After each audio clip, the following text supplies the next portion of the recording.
start things off, my name is Daniel Miares, and I am an author and illustrator, but I also work for Hallmark Cards. Any Hallmarkers in the house? It's my section, all right. It's good. Thanks for coming, everybody.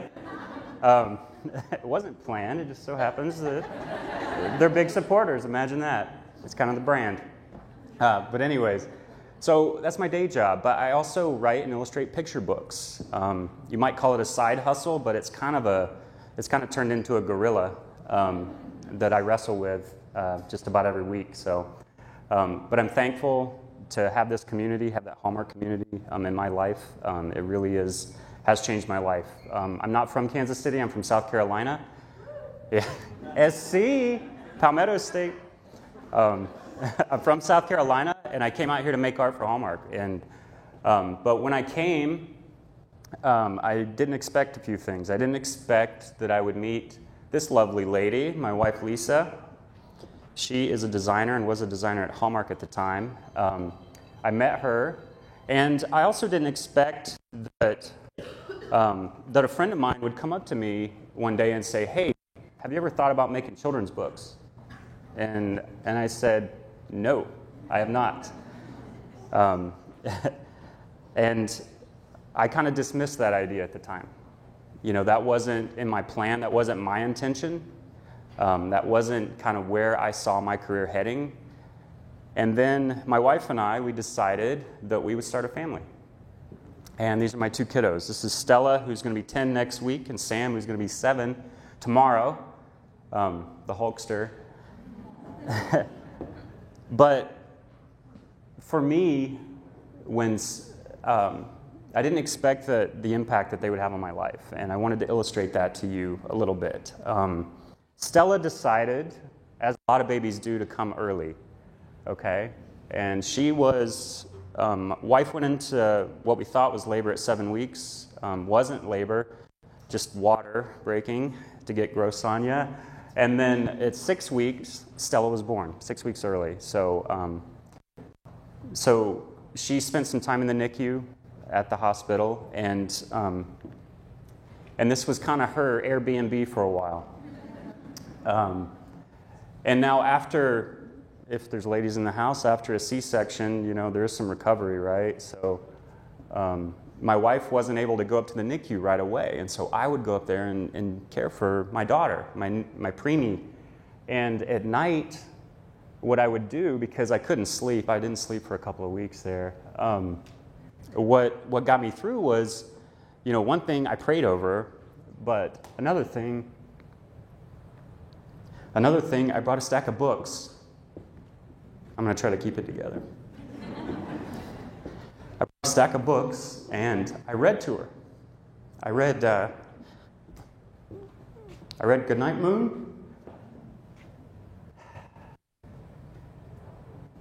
and I thought a lot about the fact that how I was using what I made could easily do the same job I was relying on in that moment. I'm going to go over time because I'm going to need a minute. So I went straight back to my friend, and I said, "Here's my portfolio. Where do I sign?" And so one thing led to another, and I got my first book gig. I also drew. At the time, I couldn't stop, wouldn't stop, never stopped. So I was drawing my daughter, 5 hours old, 1 day old. As soon as she was lying still, I was drawing her. But I reflect on these little notepad drawings because that just reminds me of just how profoundly that changed my life. Okay, my first book, Waking Up is Hard to Do. There's a copy back there. You may own it, may have read it, may have heard about it, may hate it now if you own it. There's a 3-song CD in it. Kids seem to like it. I don't know. But it was my first gig. So as a picture book maker, there's like a way to do things. And if there's a way to do things, I do it the other way, right? So I got this gig, and I had to compete for this job with Neil Sedaka.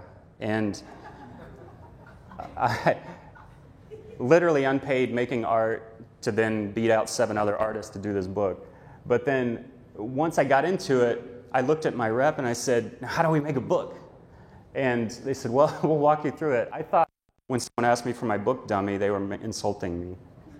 And so I had no idea what I was doing, but worked through this process, and my intention at the time was just survive this project, right? I was being pulled along by the process, right? I just thought, if I could just survive this, then all will be right with the world. And it pretty much was at that time. The book, Neil was on the Today Show with Kathy Lee and Hoda talking about our book, and then Kathy Lee gets something in her earpiece, and then she mentions the artist. Talk about the art, Neil. And then he talks about me on national television. I was like, wow, picture book making is exciting. This is unbelievable. You know, like silent screaming, you know, jumping up and down in my living room. But that didn't last too long. Right after the book launched, I did some soul searching, as I am wont to do. And I had this feeling, this kind of feeling, that iceberg ahead kind of feeling. And it took me a while to pinpoint what it was, but what I was feeling was, you know, a lot of decisions were made for me.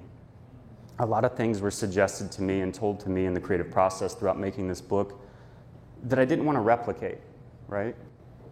And when I look back, what I could see is a lack of intention in my process, in my goals for my career in picture books. I didn't consider it a career. That was part of the problem, right?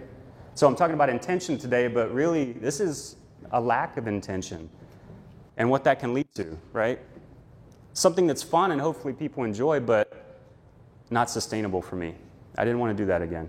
And so I made different choices. I started to look at, for the ad folks in the room, I started to look at, well, who's the consumer? I started doing some soul searching, but it's not a damn consumer, right? Who is the target audience? It's not a target audience. I've worked for a corporation for too long. It took me a while to peel back the layers to really get to the heart of the matter. What meant something, right? A demographic. Who's the demographic? It's not a demographic. The buyer. It's not for the buyer. Who am I making these things for?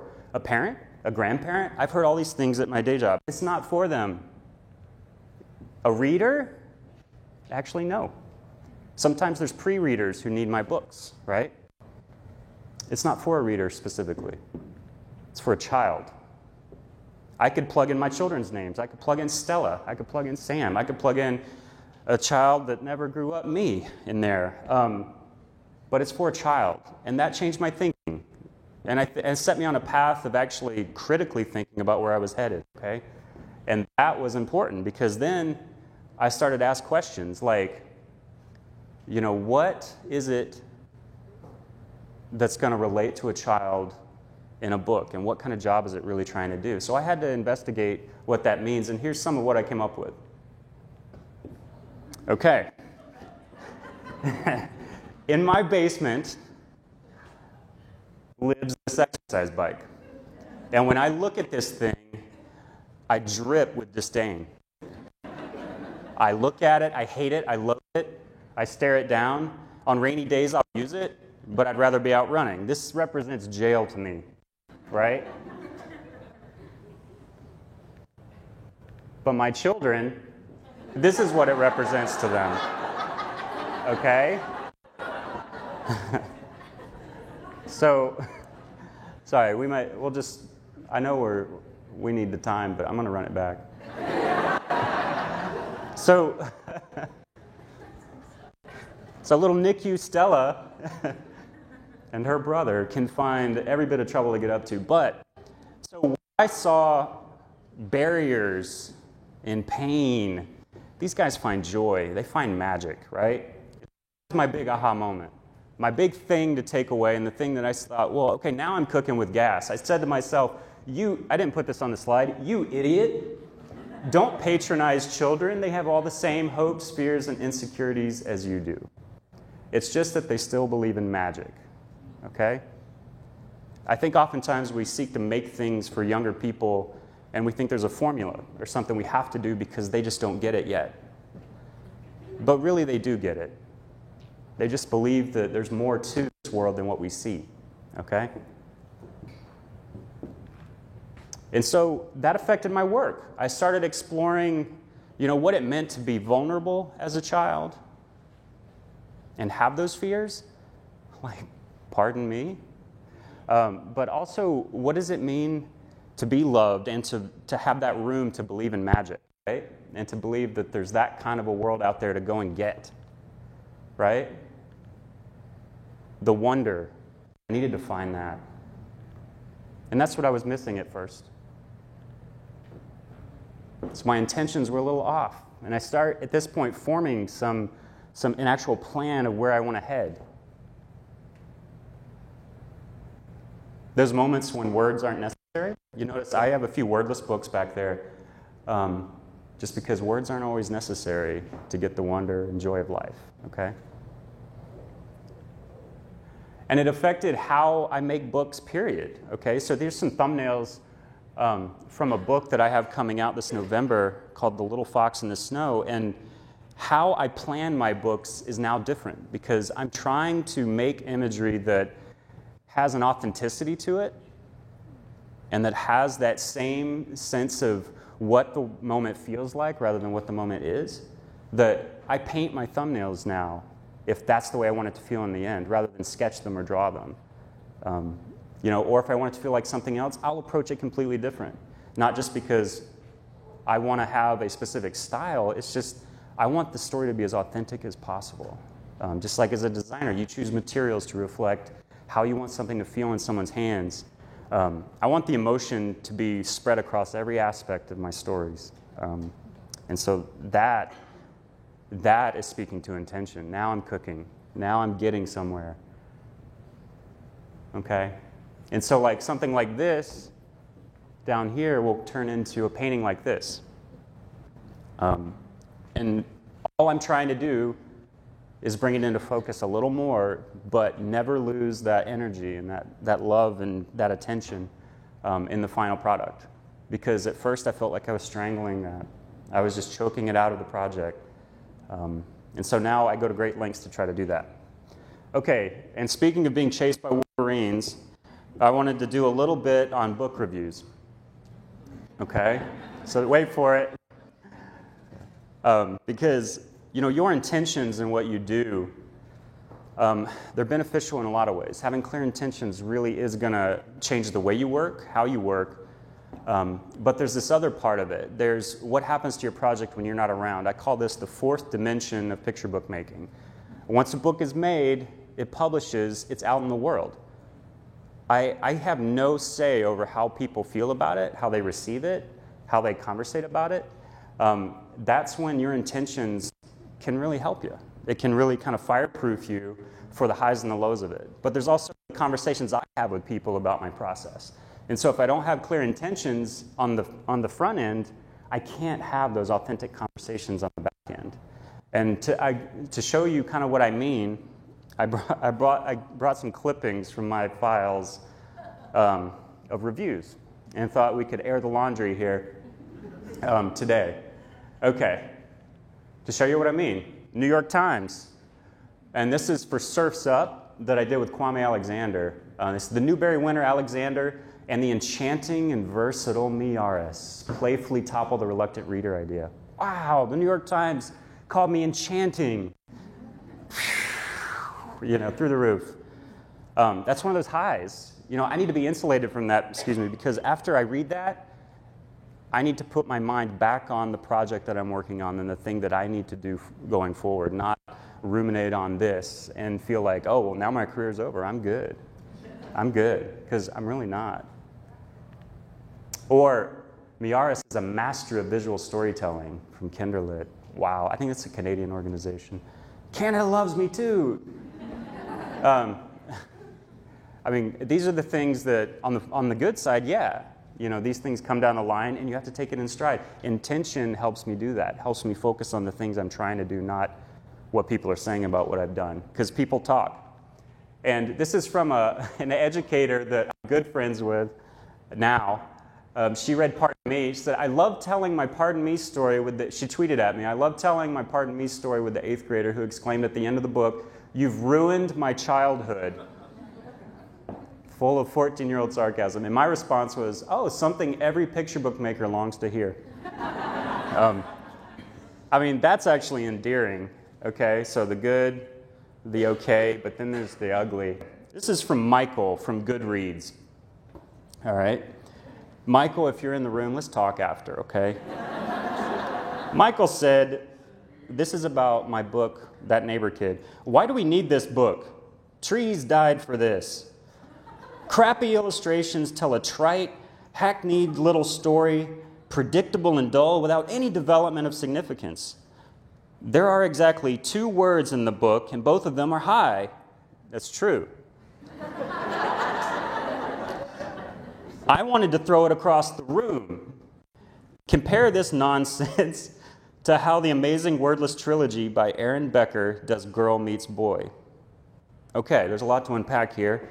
We don't have time today, but just to show you, when a project goes out into the world, I learned pretty quickly that there's this kind of swing, okay?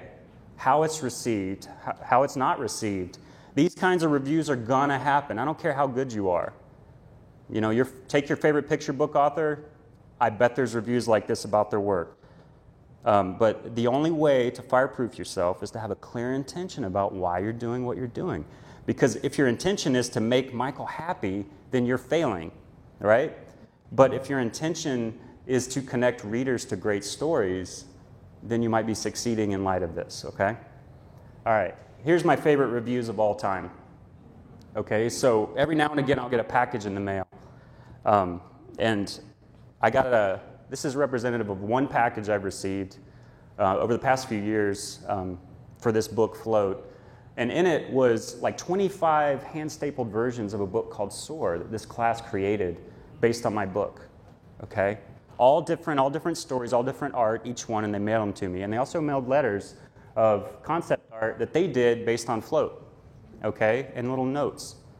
And the teacher thought it was really important for me to receive this, and I sent them a bunch of paper, like illustrated paper for them to fold into boats and airplanes and whatnot, and we went back and forth a bit. But to me, as I was reading this stuff and looking through these things, openly weeping in my studio, alone, it occurred to me, this is my intention. If I couldn't put words to it, they did, okay? They showed me that my stories can be about turning them into readers, them into storytellers, okay? So Float doesn't have any words. It's one of the wordless ones. It's got 2 less than That Neighbor Kid. But it turned these first graders into storytellers, and to me, that is magic. That's the gift that's going to keep on giving. That's not just a book they'll enjoy. That's a book that maybe they don't remember when they're 10 years older than they are, but they're storytellers nonetheless, right? That's an intention for me. There it is. Okay, and so to sum that up, I thought I would read an excerpt from an essay that I wrote recently for Brightly, and I was talking about my picture book process. This kind of sums up my intentions these days. I was speaking to the idea of word and image, and the distance between those 2 things is what you have to manage to make an effective story and help people connect with your picture book, because that's where the magic happens. And so I said, I have discovered that the quickest way to tell if you've achieved this delicate balance is to share your book with a room full of elementary school students. You can see it in their eyes. When they make the leaps across those spaces to reach their own conclusions, it's like they're piloting the ship at that point, and it's beautiful. Not only because they like your book, but because you wonder if you might have just set the newest generation of storytellers on their path. And so I started here, and it's going to make me tear up again. reading stories to party of 1, table for 1, to here. And this is normally who I speak to. So they just make fun of me when I weep. Thank you.